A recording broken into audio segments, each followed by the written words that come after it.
one of the major activities that Butterfly gets involved in is trying to reduce stigma.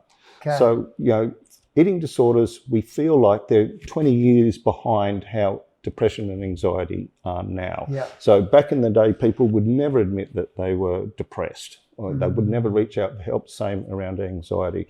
And that sort of stigma, the fact that you're not allowed to talk about it, that you shouldn't bring it up, and that also that somebody who has it, it's their own fault.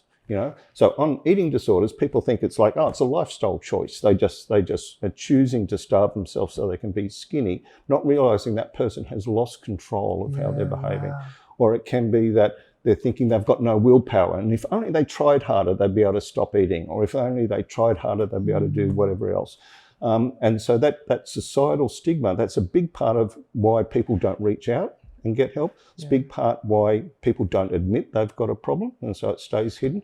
But also people with an eating disorder, they actually really do blame themselves. So we do a lot of research work trying to understand what's happening around eating disorders in the community.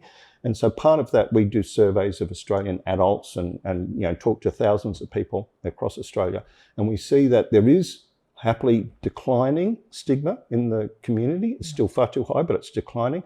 But we see that for someone who has been diagnosed with an eating disorder, their level of stigma, self-stigma, is double that of the rest of the community. They really blame themselves. And that's just exactly as you say, it's part of that shame.